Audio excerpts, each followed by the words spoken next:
Buenas tardes, bienvenidos todos y muy agradecido por vuestra presencia a la presentación de este libro, Religión y Escuela, del compañero Ángel Prieto Prieto. A mí ha sido una satisfacción reencontrarme con Ángel después de muchos años que no nos veíamos y precisamente rememorar en estos minutos que nos hemos saludado que se están cumpliendo 40 años de la primera semana de Extremadura en la escuela, cosa que comparto con más de uno de los presentes aquí sentados. Yo agradezco en nombre de la Asociación Cultural Placentina Pedro de Trejo, en primer lugar también a Ángel, el hecho en sí de que haya querido que seamos nosotros como Asociación Cultural quien presentemos este libro y por supuesto a otro Ángel Prieto que va a presentarle a su vez. Todos somos compañeros, colegas de la docencia, de a caballo entre lo que fue finales del siglo XX y comienzos del siglo XXI. Y nada más, agradeceros vuestra presencia porque lo interesante es que se hable de este libro y hable el presentador, su autor y mi compañero de Junta Directiva y vicepresidente de la Pedro de Trejo, Juan Carlos López Duque, que va a tomar la palabra a continuación. Muchas gracias por vuestra presencia. Bueno, pues reiterarles las gracias ya sería reiterativo, pero yo quiero hablar más que del libro, que además de ser un elemento importantísimo y que hoy nos va a acercar a una parte de la historia un tanto poco estudiada, poco conocida, pero que realmente tiene una importancia vital en todo lo que se refiere al mundo de la educación. Y sobre todo la educación en España ha significado y significa, bueno, pues ese gran perdedor hasta ahora de lo que era la vida cotidiana del pueblo español.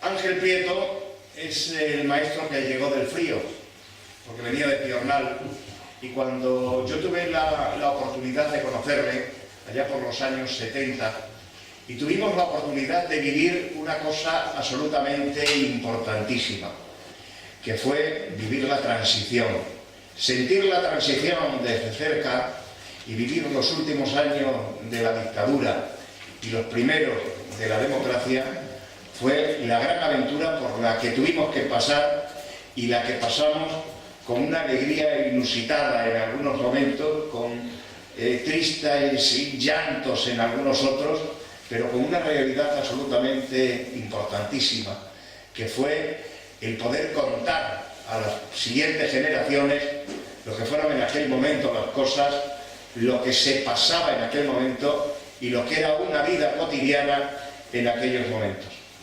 Es importantísimo también sentir que la educación, de alguna manera, era, como decía antes, el hilo conductor, y es el hilo conductor de todo lo que acontece, de todo lo que significa y de todo lo que hay alrededor de las cosas. No podemos olvidarnos que sin educación es absolutamente pues en vano cualquier cosa que hagamos. Y eso le venía bien en muchos momentos a mucha gente y a muchas instituciones, que no hubiera educación. Cuanto menos educados estuvieran, más borregos serían y más los podríamos conducir por donde quisiéramos. Pero la gente del pueblo llano, la gente normal, la gente corriente, la gente que no tenía espavientos ni tenía excesivas pues posibilidades, supo decir basta y hasta aquí hemos llegado. Ahora nos toca educarnos, nos toca aprender, nos toca estudiar, nos toca saber tanto como saben los demás, porque para eso estamos también preparados. Hay que saber que en cualquier instante y en cualquier momento cualquiera podía llegar donde llegaran los poderosos, donde llegaran los ricos. Y había que irlo viendo desde el punto de vista del magisterio. El punto de vista del magisterio, que es lo que ha vivido Ángel desde cerca, es el recorrer los pueblos, el encontrarse por calles empedradas y de alguna manera sabiendo vida, obra y sobre todo todos los entresijos de esos muchachos que en calzonas o con los primeros pantalones vaqueros de aquella época salían a la calle y se movían por lo que era nuestros pueblos. Bueno, pues eso Ángel lo tiene bien grabado, aunque luego después tuviera que irse al gran cinturón a encontrarse con mucha más gente. Pero entiendo y entendemos y tenemos que entender que la educación ha servido para que seamos más libres, porque más libres era lo que quería Ángel desde el principio, cuando yo le conocí, cuando luchamos por muchas cosas que luego fueron llegando, ahí con mi compañera de vicisitudes y también con Ángel Inés, con la que tuvimos que correr delante de grises o con las que tuvimos que luchar en momentos muy específicos y muy determinados para volver otra vez a vivir lo que creíamos que iba a ser la gran panacea, la democracia. Así que el maestro que vino del frío sigue viniendo del frío para encontrarse también con todos ustedes. Muchas gracias. Gracias. Bueno, les dejo ahora con el otro Ángel Prieto, que va a presentarnos y va a hablarnos del libro. Ángel Prieto, valga la redundancia, porque en mi pueblo somos así.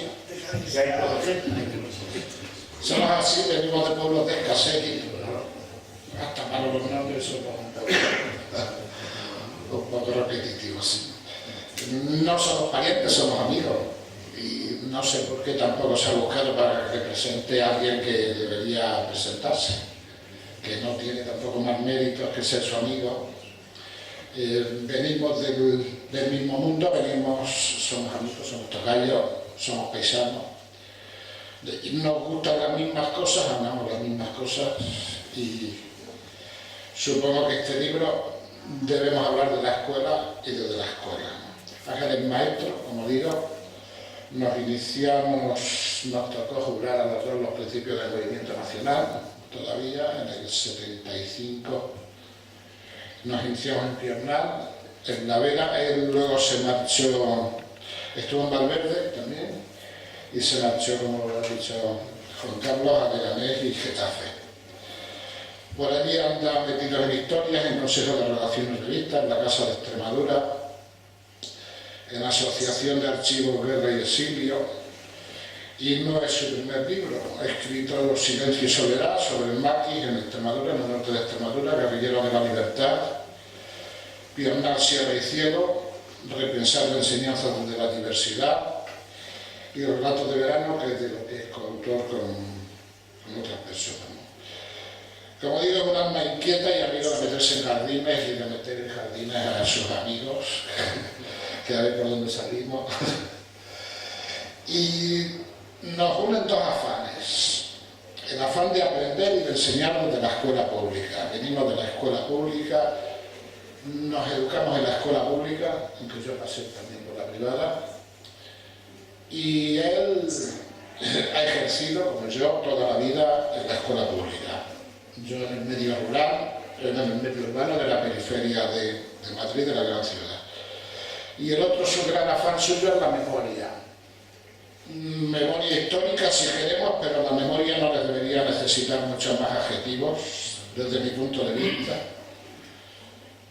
Porque, como hemos bromeado muchas veces, las cosas no son como fueron, sino como las recordamos.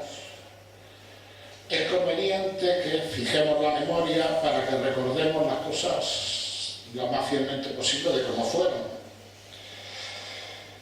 Nos preocupa, le preocupa la memoria, le preocupa el hombre, la libertad, la justicia, la dignidad que hemos defendido desde la escuela y desde los alumnos que nos ha tocado vivir. Dicen que la historia, dicen algunos que quien olvida está condenado a repetirla, y yo creo que no. Yo no lo defiendo. La historia es una, irrepetible. Supongo que si olvidáramos la infancia no tendríamos que repetirla, simplemente no estaríamos juntos. La infancia nos hace estar juntos aquí, nos hace ser lo que somos, compartir lo que compartimos. Yo opino más bien que un pueblo sin historia es como un hombre con Alzheimer. Su vida no tiene sentido, la vida de un pueblo con historia, sin historia, a la larga, la historia, la verdad, la neoverdad. Si te la escriben, ya no es tu historia ni es tu vida, y supongo que es un principio de manipulación. De los polvos y los lodos, que lo llaman, pues nunca mejor dicho, este mundo de la educación, lo que me ha gustado del libro es que viendo le digo, anda coño, ahora me lo explico. Digo, sí, ahora todo lo que hemos vivido, lo que estamos viviendo, lo que es la educación, lo que la educación padece, los vaivenes, no, es un largo proceso que no ha acabado, estamos inmersos en él y por lo que yo he descubierto en el libro de Ángel, viene de antiguo, viene todo lo que está ocurriendo, ocurría y ocurrirá, no son procesos cerrados. ¿Por qué me llaman a mí? Ya he dicho, eso porque somos amigos, porque somos paisanos y tenemos una concepción de la escuela parecida, ¿no? Venimos de una escuela los dos que nace, nuestra escuela con la vuestra, la de la mayoría por la edad que tenéis, nace nuestra escuela justo en el final de este libro. Nos educamos en la escuela del nacionalcatolicismo, ¿no? Si yo digo que os podría recitar cómo se organizó la reencarnación del Hijo de Dios, que por cierto se realizó formando el Espíritu Santo de las purísimas estrellas de la Virgen María, un cuerpo perfectísimo y creando un alma nobilísima que creó el cuerpo en el mismo instante. Este cuerpo y alma se unió el Hijo de Dios, de tal suerte que antes era Dios, sin dejar de ser lo que de hecho hombre. Venimos desde la escuela que enseñaba estas cosas y enseñaba de estas cosas de esta manera. Me acuerdo de cómo se realizó el misterio de la reencarnación del Hijo de Dios y el sopapo que me metió con el niño cuando me lo preguntó la primera vez y no me lo sabía. Supongo que Ángel se fía de mi criterio porque hemos vivido esa escuela, hemos vivido las mismas experiencias, hemos aprendido por acción y por reacción a ser maestros. Hemos tenido buenos maestros y hemos tenido maestros y hemos tenido otros maestros. Sí. Aprendimos por acción de los buenos maestros, aprendimos por reacción de los maestros que no eran tanto. Digo, como cuando uno llega a la escuela como enseña, dice, esto como lo hacía don Andrés, por ejemplo, que nos enseñaba muy bien. Y esto, pues como no debo hacerlo de ninguna manera, es como don fulano. Porque no, porque yo eso no lo aguantaba ni lo soportaba. Y en esta historia en la que me ha metido Ángel, un poco con su libro, que es un libro de historia. Se supone que yo tengo que haceros un tráiler para que vosotros, para animaros a ver la película y que lo leáis. Si cuela, cuela.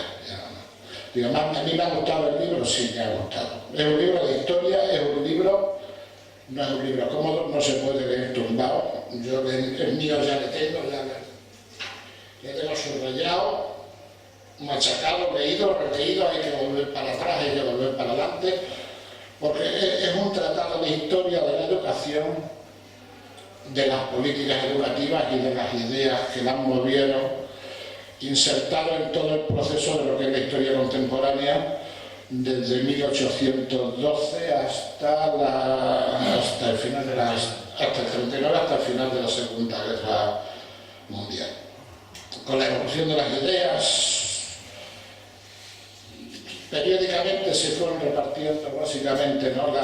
la lucha, como dice Ángel, la guerra nunca acababa, es una lucha de placas tectónicas. Es el choque de dos placas, dos Españas, dos concepciones del mundo, que a veces ha producido temblores y fricciones y a veces ha producido cataclismos tremendos. Desde la agonía del antiguo régimen hasta el nacimiento del Estado liberal y democrático, arranca el libro, que es lo que es el nacimiento de la historia contemporánea, con una iglesia y un antiguo régimen, la corona, sobre todo la nobleza que se resiste al cambio, y unas fuerzas nuevas, nuevos impulsos que nacen de los ilustrados, que pretenden una España nueva para unos tiempos nuevos. Y todo es un péndulo, bueno, más que un péndulo, no pasamos dos veces tampoco por el mismo lado del ciclo de la historia. Yo creo que es un movimiento en espiral, que la espiral se va agrandando De tal manera que aunque parezca que no, si vamos mejorando y vamos progresando.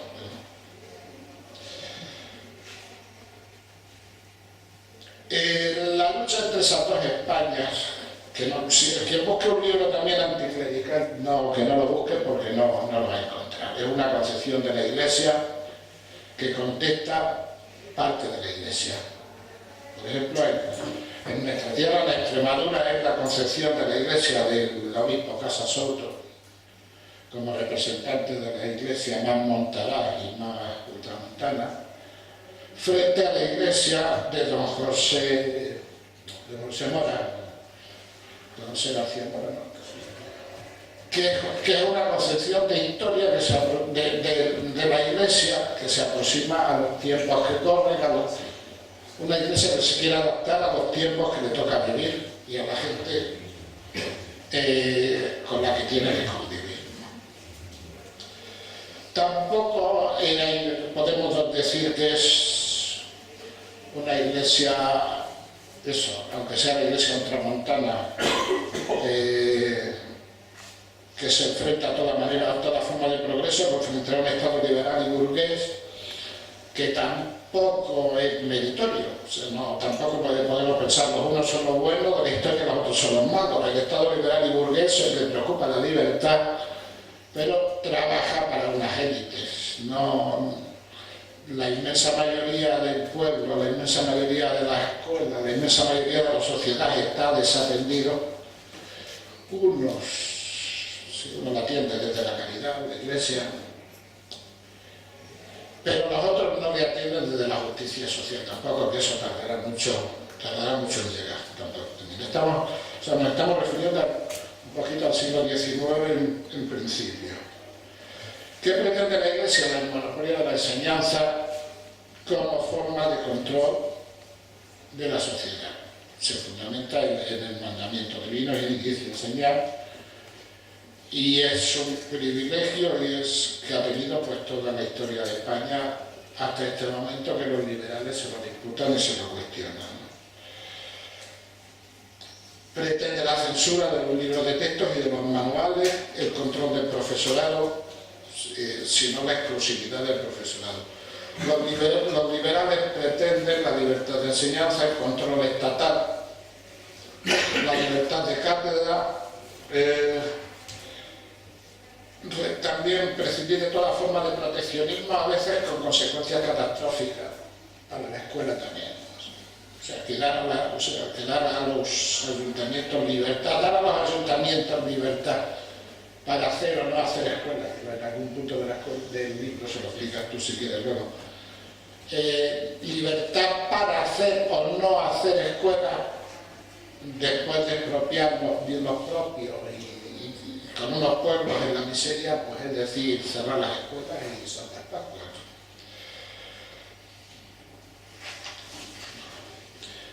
El libro a mí me ha parecido riguroso, muy bien documentado, pues yo creo que cita Ángel y consultan unos 200 documentos, por lo menos, sí, 200 documentos. Yo digo, repito, que no es un libro dogmático. A mí me gusta el formato de libro de texto, es muy didáctico, muy claro, no es un libro, como digo, cómodo, y si no os gusta leer, pues no le leáis, que no es que salga la serie.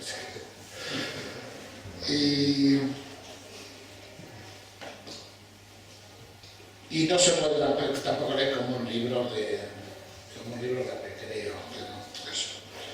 El libro lo divide, tiene 7 capítulos, ¿no? 7 capítulos, 7 apartados. Eso ya sí quiere decir, ¿no? A mí me ha gustado, alguna de las cosas que me ha gustado, por ejemplo, la figura de don Luis Bello Trompeta, ¿verdad? Por ejemplo, de las cosas que les conocía, un señor, un periodista que se va por los pueblos de toda España, un plan viaje a la España, pero a conocer las escuelas y a publicar la realidad de las escuelas del país. Editó varios libros con varias partes del viaje y que tuvo un éxito muy grande, además en una época pues, que no era muy razonable, ¿verdad? que se lo permitieran, que fue en la dictadura de Primo de Rivera.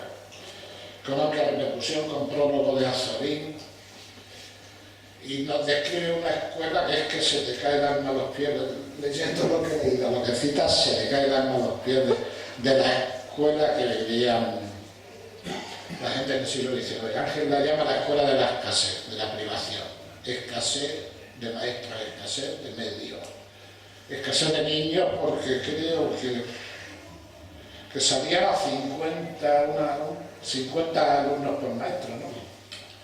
Que bueno, no es tampoco mala sustancia porque la escuela no iba ni la mitad de la mitad de...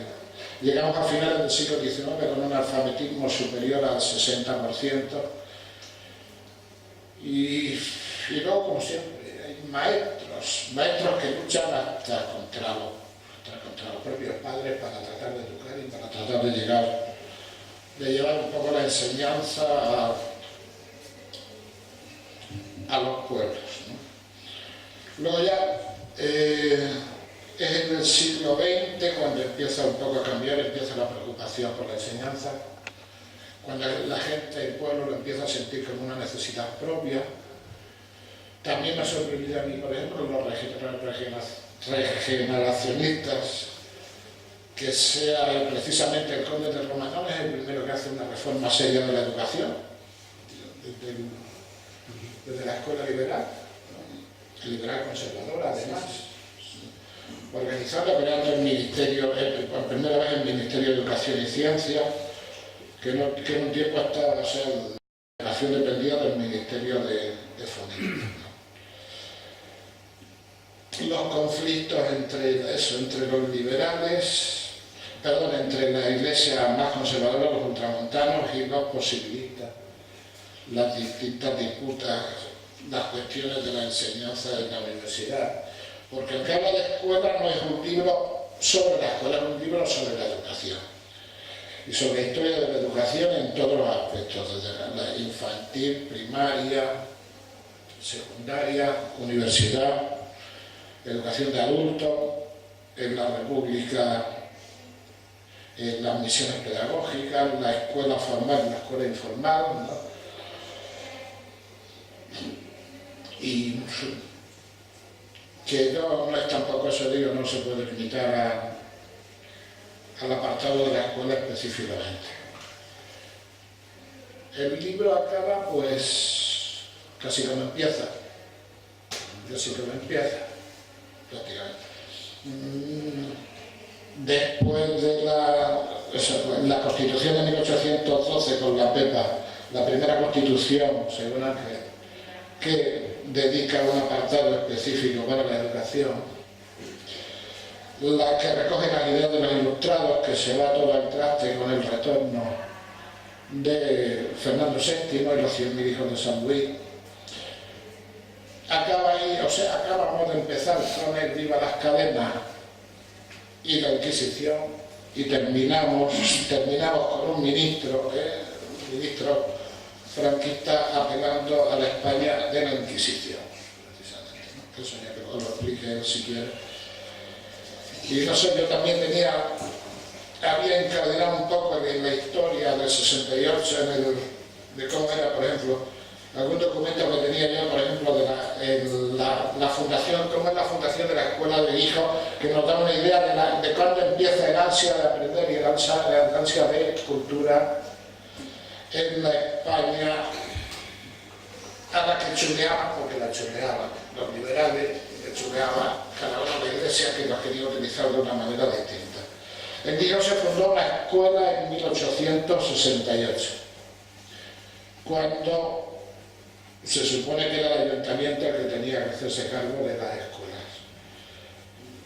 Y se funda porque un señor, don Antonio de la Calle, un prócer del pueblo, caballero cubierto ante el rey y creo que diputado del Corte, se quedó, compró después de la desamortización la de Saboyar en sociedad. Y mira, dentro de que te toque un cacique, que te toque otro en la España de los caciques, pues si te toca un cacique ilustrado, pues este señor pues no precisamente la escuela.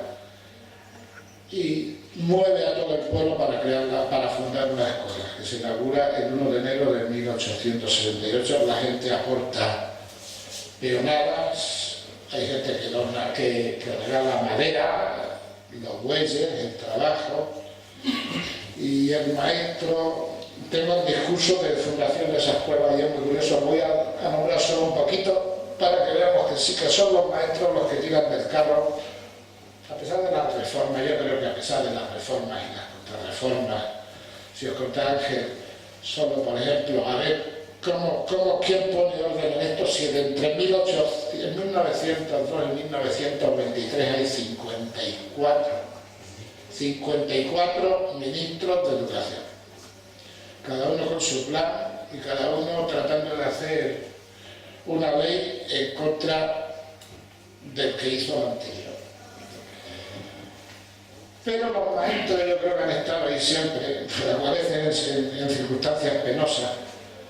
En el acta del Ayuntamiento de Plasencia, por ejemplo, en 1875, una maestra pidió al Ayuntamiento la casa que le ha prometido para hacer las escuelas, porque si no penséis en escuelas como ahora, las escuelas estaban regadas por la ciudad, en bajo, en cuadra y donde podía. Eran multitud de escuelas unitarias a los que se les daba licencia y que se buscaba la vida.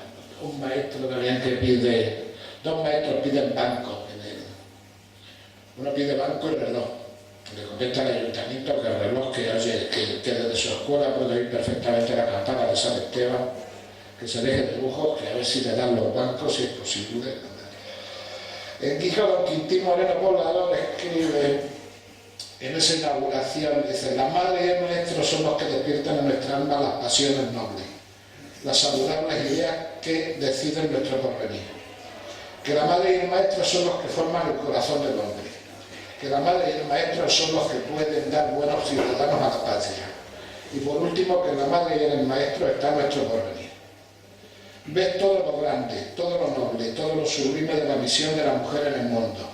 No creáis que nació para satisfacer deseos impuros ni la creáis un objeto de capricho. Comprended pues que es muy necesaria su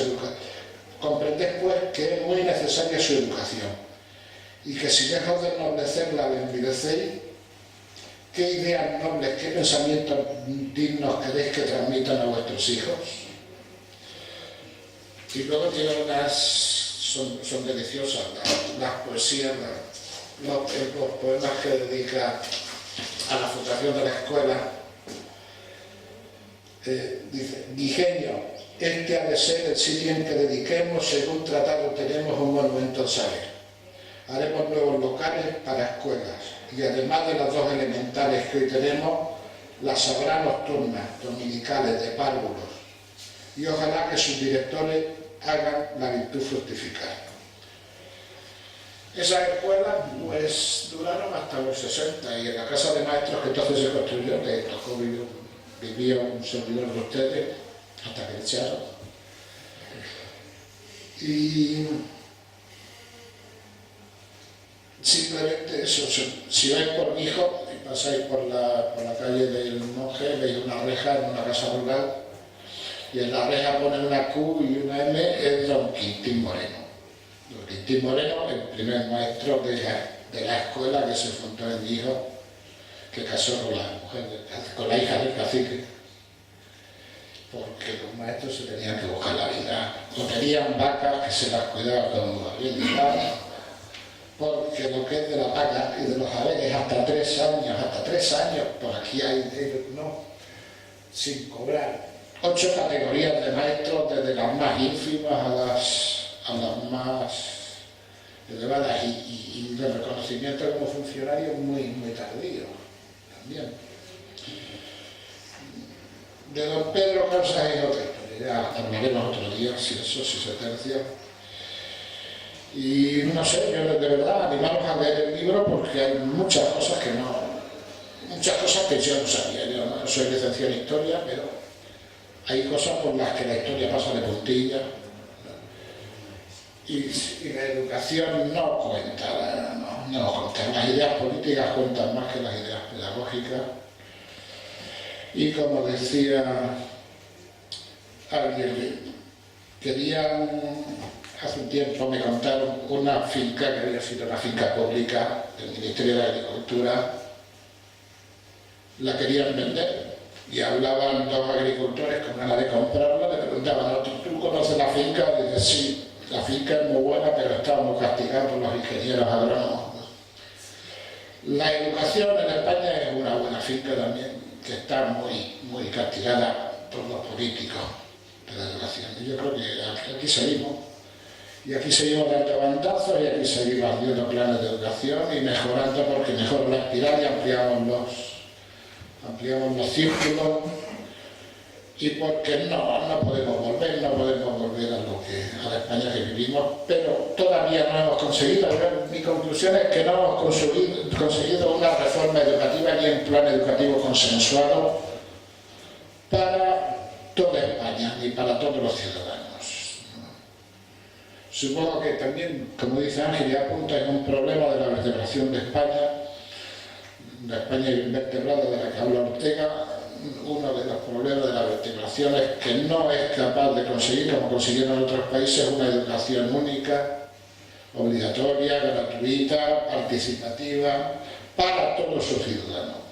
Aquí yo digo, los liberales hacían su escuela contra los conservadores hacían su escuela contra los liberales, los republicanos hacían su escuela contra los monárquicos, y a ver, el PSOE ha hecho sus reformas contra el PP y el PP hace sus reformas contra eso, y supongo que cuando cambiemos de gobierno tendremos otra ley de educación, previsiblemente. Bueno, no sé, Ángel, si era esto lo que esperaba de mí.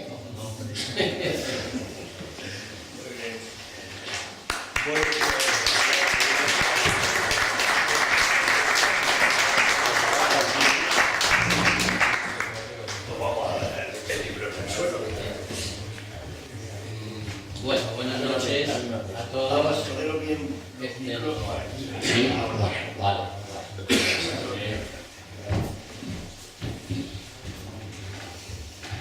Buenas noches a todos y a todas. En primer lugar, pues quiero agradecer a la Asociación Pedro de Trejo pues, que haya tenido la deferencia de invitarme a presentar este libro que, como veis, lleva por título Religión y Escuela, la guerra de nunca acabar, 1812-1939.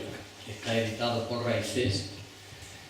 Y el agradecimiento que quiero personalizar pues, en Paco, en Juan Carlos, amigos desde hace muchísimos años.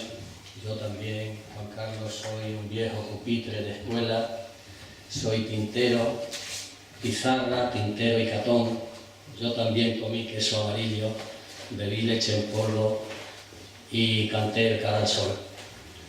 Esta poemita, como podéis imaginar, no es mía, yo no he tenido nunca la gracia de poeta, pero la he querido rescatar porque venía muy al cuento, porque los dos que me acompañan pues nos conocimos precisamente en esas lides, ¿no?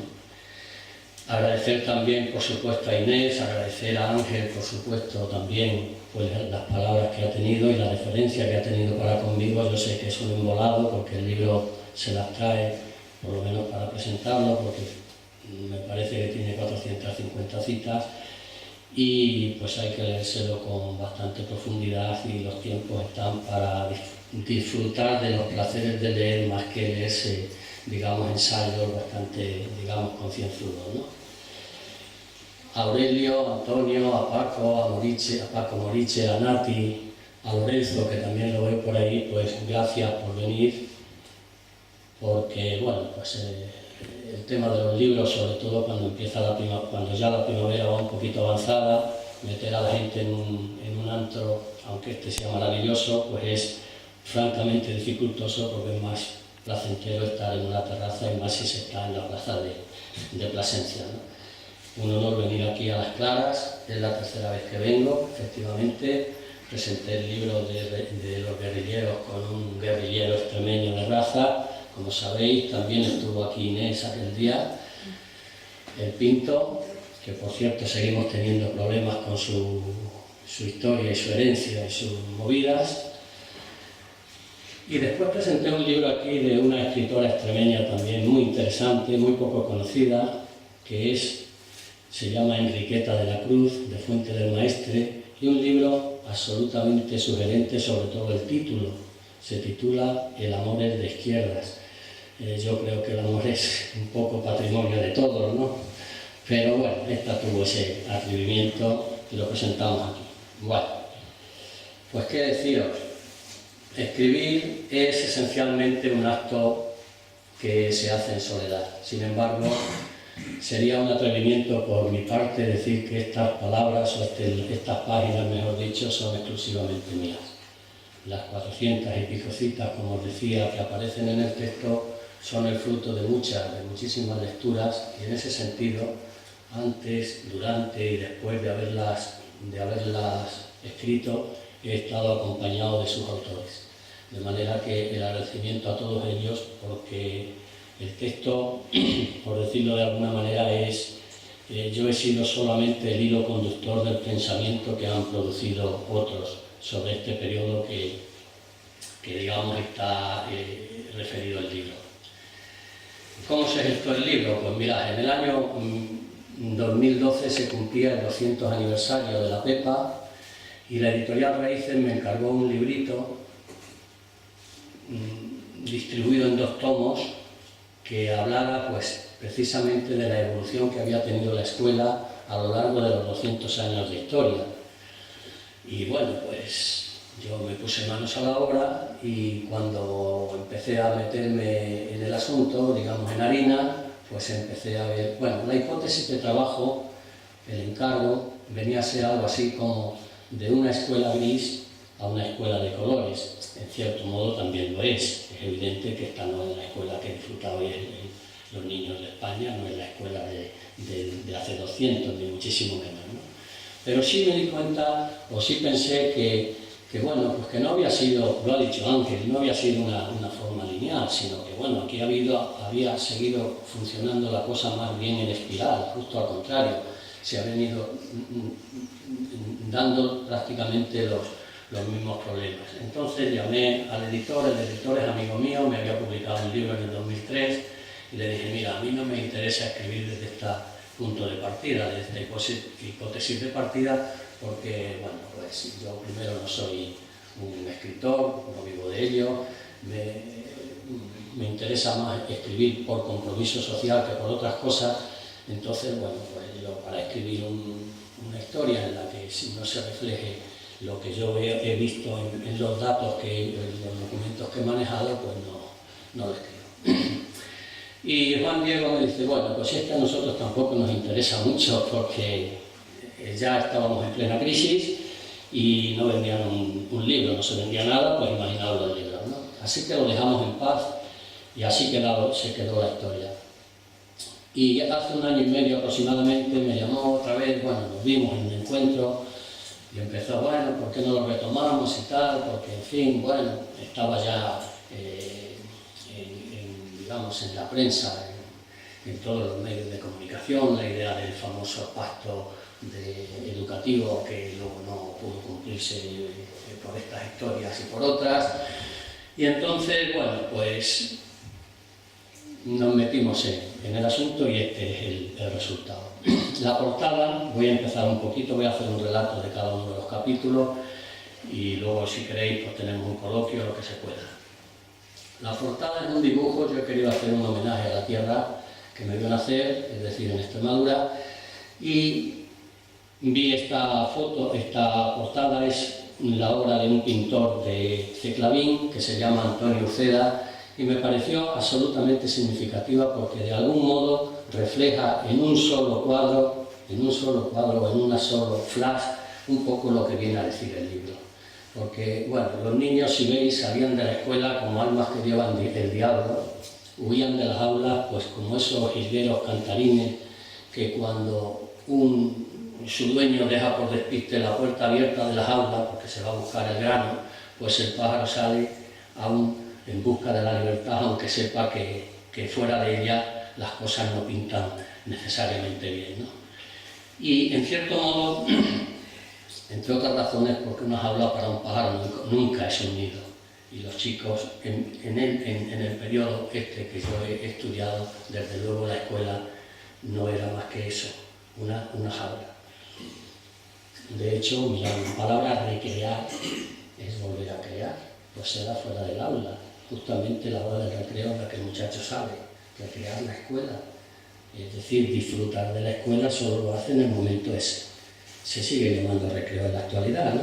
Porque luego dentro está la academia, estaba la palmeta, estaba un poco lo que ha relatado Ángel. Bueno, el prólogo está escrito por Marcos Royman Reseman, un profesor de Sociología en la Facultad de Política de la UCM, que fue profesor mío de Estructura Social y Política de América Latina, y comulgaba con esta historia, entonces le pedí que me hiciera el prólogo y seguramente pues son las 5 páginas mejores que tiene el libro, pero bueno, pues eso es lo que hay.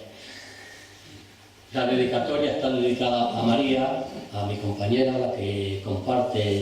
con la que comparto mi vida, y se le ha dedicado a ella, aparte de por razones lógicamente de convivencia, porque ha estado 10 años en una aula de enlace. Las aulas de enlace fue una iniciativa pedagógica que se creó cuando España empezó a ser un país de acogida de emigrantes. Nosotros siempre hemos sido un país justo al revés, ¿no? Hemos tenido que salir. Y estas aulas se crearon para aculturar, la palabra es un palabra antropológico, pero es así, aculturar a esta gente que venía a trabajar a España, a buscarse su vida. Y fue una idea interesantísima en todas las ciudades, no sé con qué grado de implantación en Extremadura, porque desgraciadamente pues tampoco vienen muchos emigrantes a España, perdón, Extremadura, pero en las grandes ciudades de la periferia de Madrid y en Barcelona y en Cataluña y en todos los núcleos donde hay grandes conurbaciones urbanas, pues crecían como setas, como sabéis, ¿no? Entonces hubo que empezar a montar aulas para que los chicos que llegaban, los niños refugiados o emigrados, como queráis, pues no se encontraran de sopetón con la escuela academicista que sigue siendo la escuela española. Esta es una opinión, y no todas son así, pero bueno. Entonces esas aulas pues servían un poco de catalizadores para cuando llegaban los chicos a los primeros cursos, pues, de alguna manera pues estaban ya un poco, digamos que conocían un poco más la cultura del país, ¿no? Y bueno, pues es una historia que se ha terminado pues cuando, pues hace unos años prácticamente, me parece que no queda ninguna. Ha sido los famosos recortes y todas esas cosas de las que de estos no habla nadie, de estos recortes que se hicieron a esta gente. Hoy muchos de los emigrantes se han tenido que marchar, entre otras cosas, porque no tenían posibilidades a sus hijos darles una educación. También está dedicado a la memoria de Luis Bello Trompeta, el misionero de la escuela, del que luego, si cabe la oportunidad, hablaremos un ratito, de este hombre que ha citado Ángel y que también vino por Extremadura y también escribió un libro, parte de los 5 tomos en los que ha relatado Ángel, que estaba dividido su viaje por las escuelas de España, que está dedicado a la escuela extremeña. Si cabe la oportunidad, leeremos alguna cosita de él. Y luego, por supuesto, a todos aquellos docentes que vieron y ven en sus alumnos fuegos que encender en lugar de botellas que... Yo, como él y como aquí el Juan Carlos de la izquierda, hemos pensado que la escuela debe ser, seguimos pensándolo, que la escuela debe ser un taller de aprendizaje donde tanto maestros como alumnos aprendemos unos de otros, aprendemos todos de todos. Y se lo he dedicado a ellos porque la escuela siempre ha sido muy resistente a las innovaciones que ha generado ella. Y como ella ha generado más bien pocas, pues estamos donde estamos. La siguiente parte del libro se lleva por título Estudiar el pasado para interpretar el presente. Esto va a ser un poquito más largo, pero os lo cuento. Tanto desde planos individuales como colectivos, si no se sabe quién se ha sido, no se sabe quién se es. Y eso son esencialmente estas 320 páginas. Un recorrido por la escuela pasada que al que las lea le ayude, y ese es el objetivo, a interpretar el presente escolar. A interpretar el presente escolar porque una sociedad es fundamentalmente lo que ha sido su escuela. por lo menos hasta ahora, no sé si ahora con las redes, con todo este mogollón de información que todo el mundo tiene, que todo el mundo puede ser casi prácticamente autónomo, pero hasta hace relativamente poco tiempo las clásicas políticas socializadoras aplicadas para crear un corpus común con el que configurar los estados-nación actuales han sido la educación, la lengua, la territorialización del Estado, la unificación del poder, el servicio militar obligatorio y la codificación de un pasado nacional, símbolos, himnos, aniversarios, monumentos y lugares de memoria. Ahora es el fútbol el que parece que nacionaliza, pero debería ser lógicamente la cultura y la escuela, porque las otras identidades creadas al albur de la cultura y del conocimiento suelen ser nefastas. La historia lo demuestra. Bueno, la consolidación de las naciones europeas, como os decía, surgidas tras las guerras napoleónicas, fue posible porque todas ellas implementaron pues las políticas estas que os acabo de denunciar socializadoras, ¿no? Todas ellas en mayor o en menor grado pues echaron mano de la agencia de socialización más eficaz de todos los tiempos, la Escuela Nacional. Y todas ellas, de algún modo, al terminar la centuria decimonónica, es decir, al terminar el siglo XIX, habían completado con cierto éxito su configuración identitaria. Leamos Alemania, Francia, Italia y nuestra vecina y olvidada Portugal, de la que seguramente tenemos muchas cosas que aprender. No ocurrió lo mismo aquí en la España decimonónica, ni a lo largo del siglo XX, ni incluso a día de hoy. No hace falta ser un lince para observar que buena parte del colectivo llamado España, pues el sentimiento de unión colectiva brilla por su ausencia, ¿no? Todos lo sabemos, el sempiterno conflicto vasco, el paradigmático proceso catalán, las pitadas al himno, la desafección a la bandera de una parte no menor de la sociedad española, pues son una buena prueba de ello. Lo que pone de manifiesto que la nación real no ha coincidido nunca con la nación ideal ambicionada por teóricos y por activistas nacionalistas. ¿Por qué en España no fraguó la construcción nacional de manera análoga a como lo hizo en las naciones estas indicadas antes? ¿O por qué la escuela pública no tuvo un papel decisivo en dicha construcción? O más, ¿por qué la escuela a lo largo de sus 200 años de historia no ha sido un instrumento socializador eficaz? Pues esas son las preguntas a las que de manera aproximada tratan de responder las 320 páginas de este libro, lo hemos dicho antes, desde que la Constitución de 1812 considerara la educación como una cuestión de Estado para dirigirse, palabras textuales, al grande objeto de formar verdaderos españoles, hombres de bien y amantes de su patria, hasta el año 1939, según mi entender y según el entender de otra gente que se ha ocupado de este periodo, pues un periodo absolutamente definitorio en la construcción del país, ¿no? Y todo ello porque justo en ese momento empieza el instrumento socializador por excelencia, fue la escuela, para crear un modelo de país basado en el nacionalpatriotismo. Camino largo, tortuoso y no exento de trabas, porque la gran identidad colectiva, la una es el Estado y la otra la Iglesia, pues disputó al Estado liberal primero durante todo el siglo XIX y después en el primer tercio del siglo XX la cuestión de la enseñanza. El Estado, convencido de que uno de los primeros cuidados que deben ocupar a los representantes de un pueblo, esto decía la Constitución, a un pueblo grande y generoso, educa, incluso contradictoriamente, provocando grandes debates de los que hablaba Ángel y teniendo unos tremendos desencuentros entre, digamos, las partes más liberales. La palabra liberal hay que cogerla con la cautela y los significados que tenía en el siglo XIX, porque no es lo mismo la palabra liberal del XIX que las políticas o las palabras liberales del XXI. Los liberales del XIX eran Riego y compañía, los neoliberales del XXI pues ya sabemos los que son, ¿no? Es decir, los significados de las palabras hay que cogerlos en los contextos. ¿Vale? Y en ese sentido, pues, tanto incluso conservadores, el caso de Romanones, del que habla hoy, pues en ese sentido, incluso los más conservadores trataron de buscar y de crear una escuela basada en 3 grandes principios: uniformidad, centralismo y secularización. Y estos 3 grandes principios, por mandato divino, la Iglesia se opuso a ellos desde el principio, por su propia naturaleza. Lógicamente, estaba más interesada en hacer católicos españoles que españoles católicos. El matiz es absolutamente importante.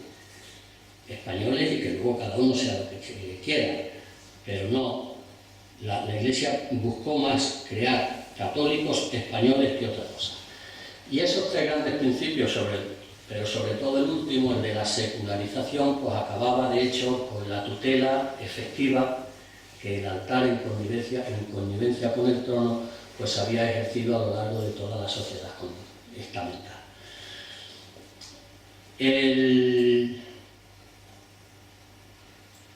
La estructura del libro la he distribuido, le he dicho a Ángel, porque lo tenía él relatado, que me dejara un poquito hablar de esto más sucintamente, por decirlo de alguna manera. Mirad, la he distribuido en 7 capítulos.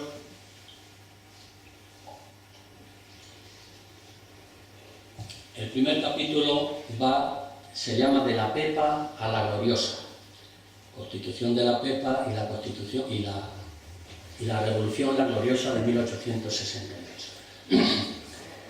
Y lleva un subtítulo que digamos es el titular de lo que es el capítulo: El tortuoso camino hacia la secularización de la escuela.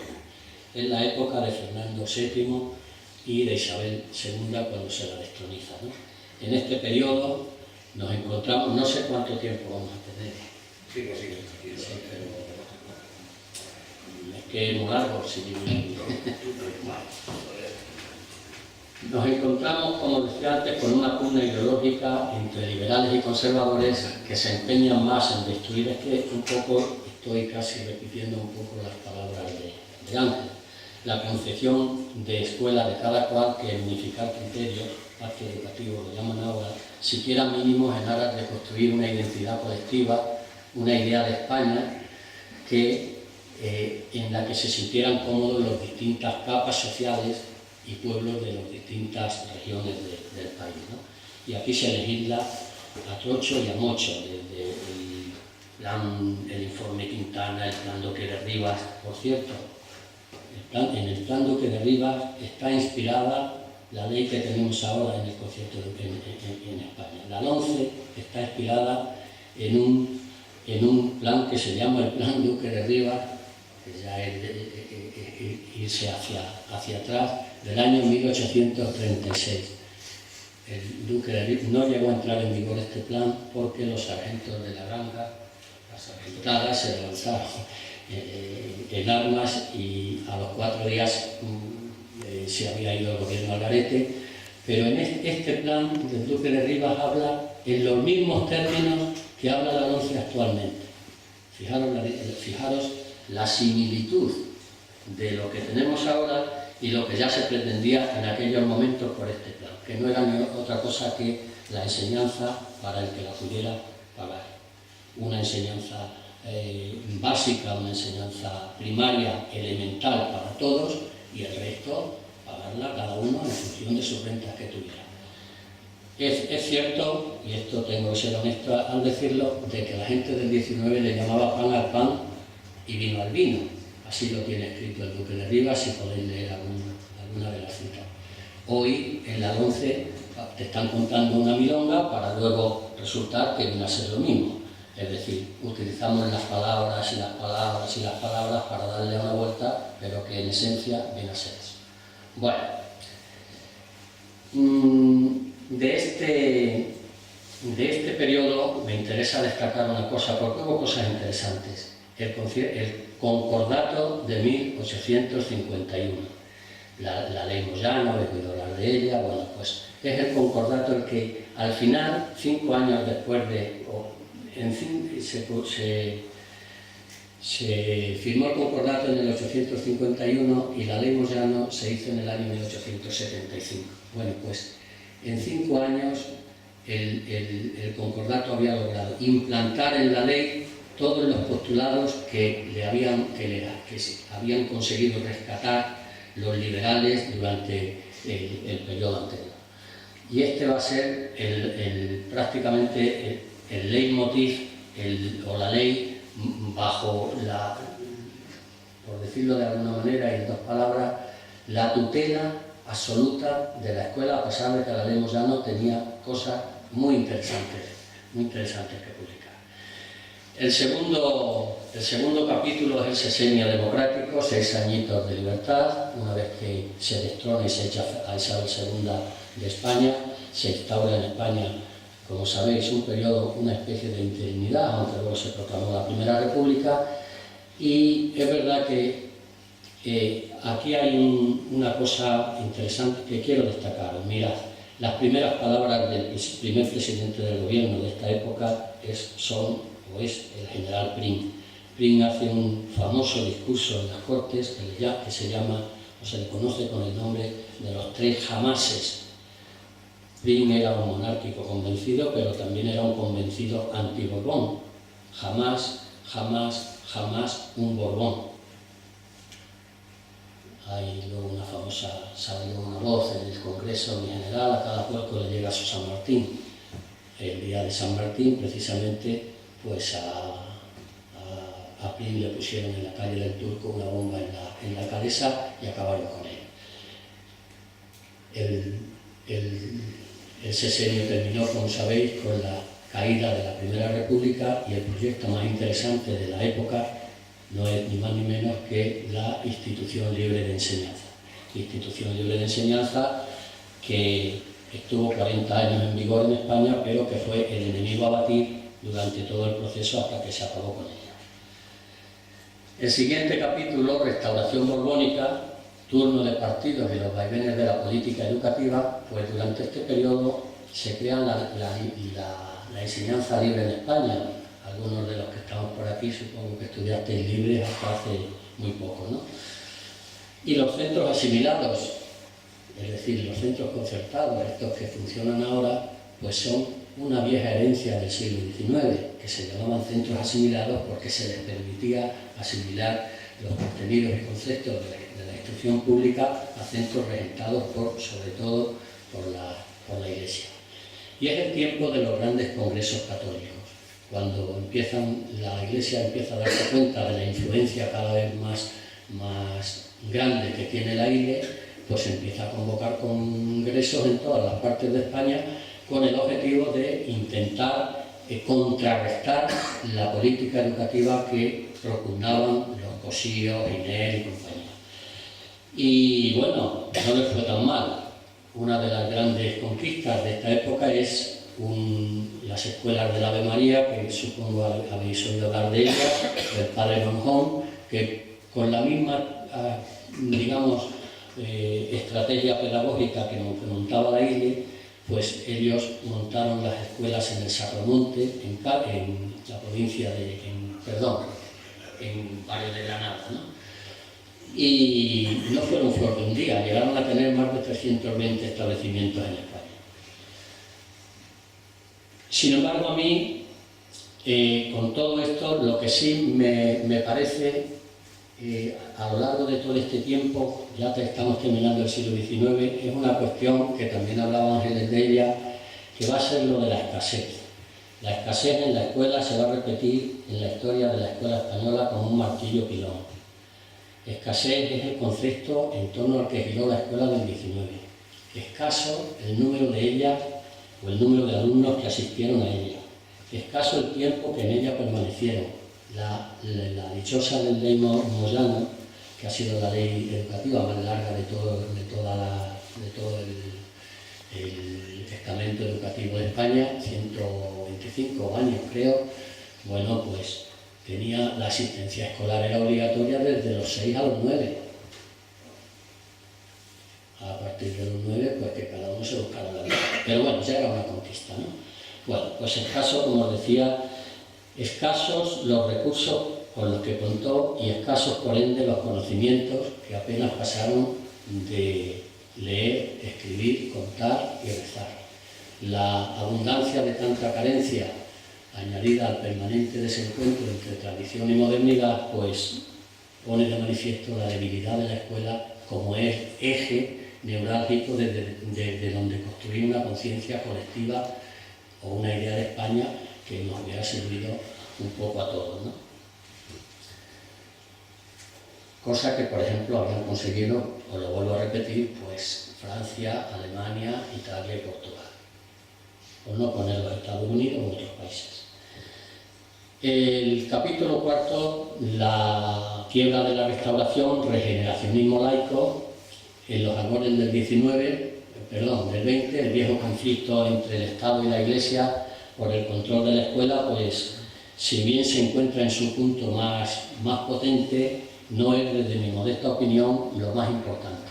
Lo importante es la deriva que hace la Iglesia para llevar o conseguir los planes. Y la deriva no es, hasta entonces la Iglesia siempre había utilizado la vía institucional para defender el modelo de escuela que ellos querían. Pero aquí, en este momento, rompe con eso y se va a la vía no institucional, es decir, la escuela se declara ultramontana, la Iglesia se declara ultramontana y utiliza a los católicos para, en grandes manifestaciones por todo el país, se pueden constatar, tenéis ahí las citas, a través de una fórmula interesantísima, hacen homenajes, por ejemplo, a celebrar, no recuerdo qué aniversario de Santa Teresa, al Pilar de Zaragoza, etcétera, etcétera, grandes manifestaciones religiosas en las que por delante de la cruz de guía iban, pues evidentemente, toda la cuestión religiosa, pero por detrás de las cruces de guía iban las pancartas con las reivindicaciones propias de la escuela que deseaba. Por poneros un ejemplo, en una de las manifestaciones que se convocaron para honrar el Sagrado Corazón de Jesús, que como sabéis está en el centro geográfico de España, en Getafe, pues asistieron nada más y nada menos que 60.000 católicos. En una manifestación de todos los lugares de España. Las cifras hay que tomarlas con cierta cautela porque entonces tampoco se medía como se mide ahora, ¿no? Pero bueno, la cifra sí que nos da pie a pensar que las grandes manifestaciones de la institución católica pues eran potentes cuando menos. Y por otra parte también constatar lo que ha dicho Ángel. Pues es que durante esta época de 1902, que es cuando se crea el Ministerio de Instrucción Pública y Bellas Artes, que por cierto está calcado el nombre del Ministerio de Francia. Los franceses también le llaman al Ministerio de la Escuela o de Educación así. Está calcado. Pues hubo, como decía Ángel, 50 y tantos ministros de Educación y 23 gobiernos, a año por gobierno, y a dos o tres, a cada 6 meses un ministro. Sin embargo, en esta época, a veces surgen estas cosas, a pesar de la política, pues se creó la Junta de Ampliación de Estudios e Investigaciones Científicas, lo que hoy conocemos aquí como Erasmus, que es que no hemos inventado nada, los actuales, todo lo que hay en la escuela española actual, y tanto en el ámbito universitario como en primaria como en secundaria, ya lo crearon esta gente. Aquello de irse a estudiar al extranjero para conocerse a sí mismos primero, o también para tener nuevos estudios, etcétera, etcétera, pues ya lo pusieron ellos. La Escuela Moderna de Núñez de Arena, una escuela socialista interesantísima, la Escuela Nueva de Ferrer y Guardia, la Escuela Unificada de Lorenzo Luzuriaga, es decir, un periodo absolutamente creativo a pesar de las instituciones políticas. El capítulo quinto, no sé, vosotros veréis. El capítulo quinto está dedicado a la dictadura de Primo de Rivera. Regeneracionismo cristiano. El anterior había sido regeneracionismo laico, bueno, pues vuelvo hasta la burra al trigo. Una cita tan solo. Hay que nacionalizar la escuela, clamaba el director general, leo, de primera enseñanza, Suárez Somonte, en una de sus declaraciones en 1926. Todas aquellas, sean de la clase que sean, en que no se eduque a los niños en la creencia de la religión católica y en amor a España, deben ser cerradas y se cerrarán. Se aprueba esta moción que defendió en el Congreso, se crea un plan que se llama el Plan Callejo, y en el Plan Callejo pues lo que vuelve es otra vez la dupla nación-religión, vuelven a, como decimos los extremeños, unidas como el musgo a las rocas. Cabe destacar en este periodo la figura insigne de Luis Bello Trompeta, el misionero de la escuela en esos viajes. Mirad, dos ejemplos solo. Luis Bello Trompeta había tenido un hermano maestro que se había muerto de la enfermedad del siglo, la tuberculosis, muy joven, y había sido maestro en Parla. Parla está a 14 kilómetros de Madrid, ni más ni más menos. Él era periodista del diario El Sol, el antecedente del diario El País. Y la España urbana era ya una España perfectamente homologable con Europa, si no a los niveles de París o de Berlín, pero bueno, se vivía con cierto acomodo, bueno, la Belle Époque es la época de la que estamos hablando. Pero la España rural, aparte de ser desconocida, era la tragedia de los santos inocentes multiplicada por 3. Entonces, en la España urbana empezaron a sentir cómo vivían sus paisanos de la España rural. Y a alguien de este periódico le dijeron a Bello que por qué no se iba a los pueblos de la España rural para que nos contara en una crónica diaria pues lo que ocurría en esos pueblos. Y este se le ocurrió, quizá porque había tenido un hermano maestro que había muerto y tal, había estado en Parla, se le ocurrió una idea desde mi punto de vista genial. Pues en vez de preguntar al cura, al guardia civil, al guardia civil, y al alcalde, las 3 P, el precepto, el praeto y el pater del origen latino, dice, coño, si yo visito las escuelas, pues me voy a tener una idea de cómo es España, porque de cómo traten los niños, a los niños sus padres, pues así veré yo lo que hay. El primer título de su crónica fue Parla, 2 puntos, la escuela Toril. Por la mañana, por la noche se metían vacas y animales y por la mañana se limpiaba. Y claro, la conclusión del bueno de Bello dice, joder, si a 14 kilómetros de la capital, que casi se ve desde el Ministerio de la Gobernación, pues tenemos una escuela así, pues ¿qué pasará por ahí? Y se le ocurrió empezar caminito a caminito, a ir por unos sitios y por otros, y contando pues las escuelas que veía. Fue al Álamo, al otro sitio, aquello se convirtió en un clamor. Y empezó a pasar lo que pasa siempre, o casi siempre, y ahora también. Pasó que por donde iba Bello, y se enteraban, pues el político arreglaba las calles, limpiaba las aceras y adecentaba la escuela, ponía el cuadro bien, el cristal roto, lo que pasa, lo que sigue pasando. Claro. Entonces todo el mundo quería que fuera el bueno de Bello, ¿no? No voy a seguir con él.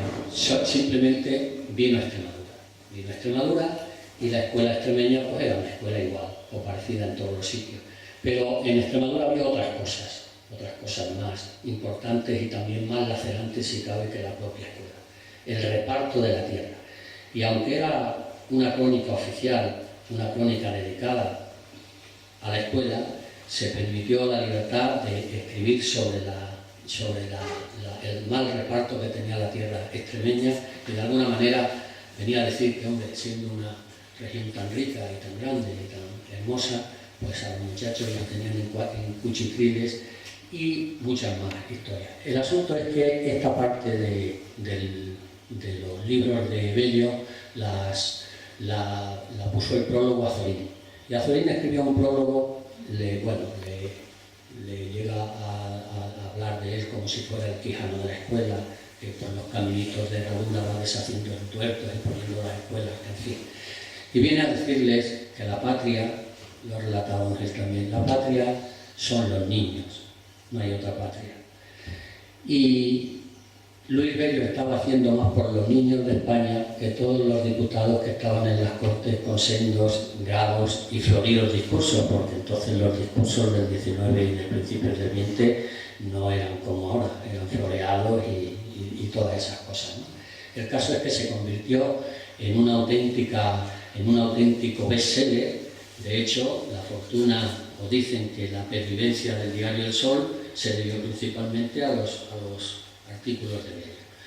Y seguramente la escuela que vino después de la escuela republicana tiene muchísimo que ver con el aldaonazo, con esa especie de campanazo que surgió esta figura para poner blanco o negro sobre blanco pues la tragedia de los males que tenía la sociedad rural y sobre todo los males de la escuela, ¿no? Bueno, habla de los maestros, de los guerrilleros, habla de muchas cosas. El capítulo 6 lo tengo dedicado a la Segunda República. Me parece que la mayor parte del libro está dedicada ya a este periodo. Con el advenimiento de la República y el nuevo marco educativo propugnado por esta, donde se concibe la escuela como el instrumento, como el agente socializador por excelencia de educar a los niños en tres grandes principios que inspiraba el orden constitucional republicano: laicismo, libertad e igualdad. Pues como podéis imaginar, la guerra escolar alcanzó tintes épicos. Ninguno de los otros debates habidos durante, digamos, los 2 primeros años, que es cuando vino a haber algo de convivencia parlamentaria, el resto fue, como sabéis, una especie de caos. Ni la reforma agraria, ni el Estatuto de Cataluña, ni el matrimonio civil, ni nada polarizó tanto el Parlamento y la calle como lo hizo la guerra. La guerra de las ideas, escuela laica o escuela confesional, se convirtió en uno de los pilares fundamentales del argumentario que propició el fallido golpe de Estado y la posterior guerra civil. España será católica, se decía, o no será. Este capítulo es muy largo, muy extenso, solo diré que está dividido en 3 partes: el bienio educador, que es el primer periodo de la República, los 2 primeros años con el periodo constituyente, es el periodo de las misiones pedagógicas. Por cierto, la primera misión pedagógica se creó aquí en Las Urdes, en Las Mestas. El padre de Antonio Sánchez Marín Enciso, que le conocéis todos, junto con Fausto Maldonado, fueron los primeros directores de la misión. Y os voy a dar otro dato, que no aparece en el libro, pero que debería haber aparecido. Vinieron maestros freinetianos a Las Urdes en el año 1937. Es decir, la escuela de vanguardia de Europa tuvieron maestros, lo tuvieron Las Urdes, los freinetianos de Las Urdes. Las misiones fueron flor de un día porque, bueno, las concepciones eran esas, ¿no? Aquí hablamos de los 2 ministros, grandes ministros de la época, Marcelino Domingo y Fernando de los Ríos. Después el bienio negro, yo lo he titulado el bienio rectificador. El título no es mío, es de Pilar Domínguez, Consuelo Domínguez, perdón, una mujer que ha estudiado muchísimo todo este periodo, y es justo y necesario que yo diga que le pedí permiso y me dijo que, por supuesto, adelante. El bienio rectificador, bueno, pues ganan las derechas las elecciones, es la primera vez que hay voto femenino, como sabéis. Se ha echado la culpa siempre a las mujeres de que era un voto de confesionario, pero esto es una cosa que no está probada, con lo cual, bueno, para echar la culpa se puede echar, pero en absoluto probada. Lo cierto es que ganan las elecciones y vuelve el retroceso, voy un poquito deprisa, vuelve el gran retroceso otra vez a la escuela. De hecho, pues durante este periodo se congelaron prácticamente todas las conquistas, o si no se anularon todas las conquistas que se habían hecho en el primero. Bueno, con deciros que la campaña que se hace para que gane la CEDA las elecciones, pues según ellos, testimonio de ellos mismos, dice así, abro comillas: vamos a hacer la campaña con el crucifijo en la mano, vamos a hacer la campaña a pistacio limpio, decían los carteles electorales de la CEDA, y se paralizaron todas las instituciones o en algunos de los casos se ralentizaron. Y la escuela del Frente Popular es el intento de vuelta otra vez a la escuela republicana del primer bienio. Como sabéis, las elecciones del Frente Popular son el 16 de febrero, pero hasta el 13 de mayo todavía no se había podido formar gobierno en España.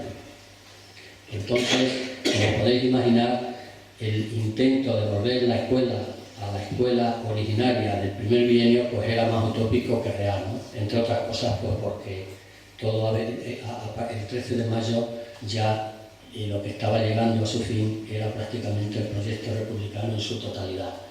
La tragedia de una guerra civil se sabía que estaba al caer. Y el último capítulo está dedicado a las escuelas, y digo las escuelas de la España en guerra. Siempre que los adultos han tomado las armas, todo el mundo lo sabe, los niños han sido las primeras víctimas. 120.000 niños murieron en la guerra, de los contados, porque tampoco, también como os decía antes, las cifras hay que cogerlas con cierta cautela. En este caso, desgraciadamente, seguramente se quedaron cortas. Ninguno de los dos contendientes ni renunciaron a utilizar la escuela como agente socializador de primer orden, porque lo que es lógico, buscaban implantar en la escuela el modelo social pretendido por cada uno de ellos una vez superado o terminado el conflicto. De ahí que en la escuela de la España en guerra se puedan ver tres concesiones de escuela. Una escuela de orientación comunista, otra con ribetes libertarios y la otra, la de la España ocupada, dogmática y confesional. Se puede argumentar que fue una escuela con apellidos, pero yo digo que como todas, si repasáis, todas las escuelas tienen apellidos: escuela laica, escuela confesional, escuela pública, escuela concertada, escuela libre, todas. ¿Qué ocurre con eso? Pues ocurre que la escuela ha sido y será siempre un instrumento de control social. Para eso nació, para eso sirve y para eso va a seguir habiendo escuelas en el futuro si es que las hay. Por eso es conveniente que ese instrumento sea controlado democráticamente, único modo de que satisfaga en la medida de lo viable pues las necesidades que la sociedad le exija, ¿no? Y hasta ahora, por lo menos desde mi punto de vista, no se conoce otro camino que la escuela pública y laica. Podríamos relatar cada uno de los relatos o un poquito lo que fue cada una de ellas. Tan solo deciros que en la escuela gubernamental la he subtitulado, es decir, la escuela de la España republicana, y aquí ya sí había maestros del plan profesional, porque en los 2 primeros años de la escuela de la República los maestros venían de donde venían. Y bueno, pues unos eran católicos, otros no, otros se habían afianzado a la República como un clavo ardiendo porque era la escuela de los maestros, en fin. Pero aquí ya había muchos maestros que eran formados en el plan profesional, ¿no? Sí os puedo decir que, en palabras de Teresa León, compañera de Alberti, toda España era una escuela. Se hicieron las escuelas del frente, las milicias de la cultura, la escuela en la retaguardia, la brigada Volantes, la escuela del exilio, que casi nadie habla de ella, pero hubo muchos maestros que se tuvieron que ir con nuestros refugiados a Rusia, por ejemplo, a Bélgica, a Inglaterra, para ayudar, para dar clase a los niños, a los 30.000 niños que se fueron a estos grandes países. Nunca les hemos hecho un homenaje a los países que hicieron acogida a los niños del exilio exterior español, que hubo un exilio interior también. Las escuelas de las comunidades familiares y las colonias escolares, en fin, todo eso se relata en este libro, en esta parte.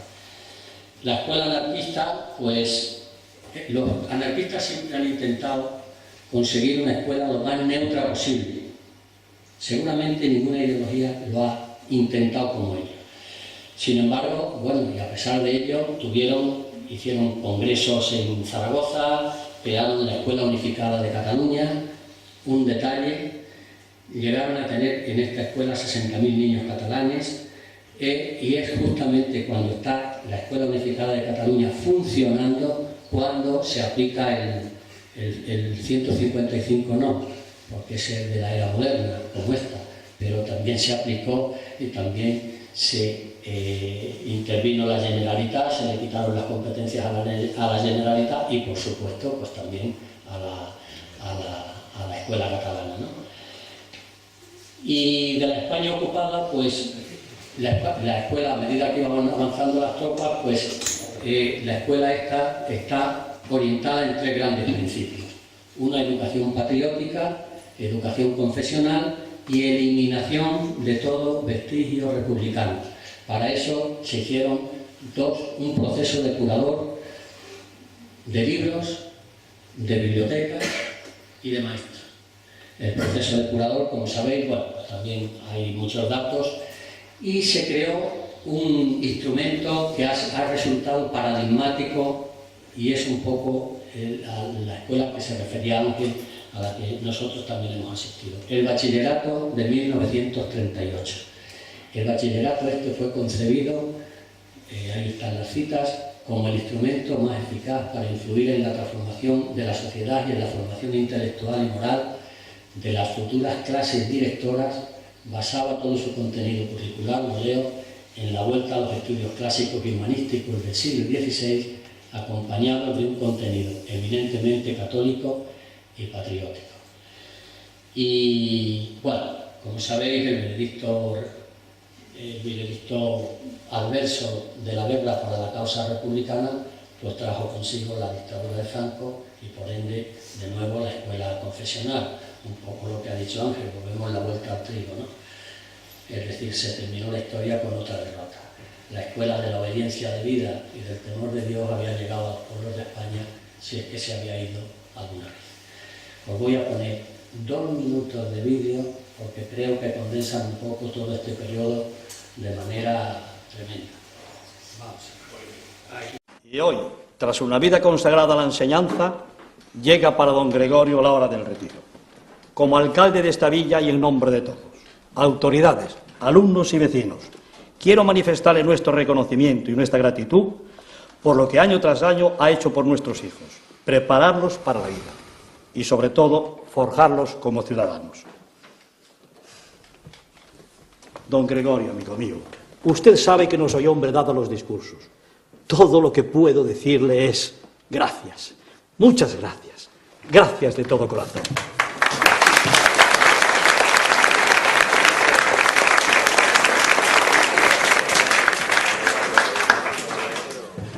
Dignísimas autoridades, queridos niños, respetados convecinos, en la primavera el ánade salvaje vuelve a su tierra para las nupcias. Nada ni nadie podrá detenerle. Si le cortan las alas, irá a nado. Si le cortan las patas, se impulsará con el pico, como un remo en la corriente. Ese viaje es su razón de ser. En el otoño de mi vida, yo debería ser un escéptico, y en cierto modo lo soy.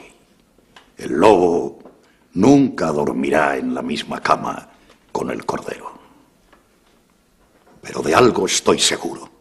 Si conseguimos que una generación, una sola generación, crezca libre en España, ya nadie les podrá arrancar nunca la libertad. Nos vamos.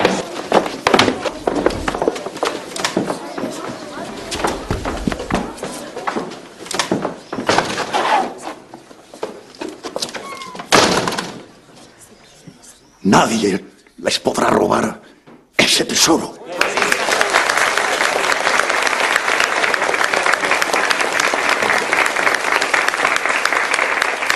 Gracias. Muchas gracias. Y ahora ustedes a volar.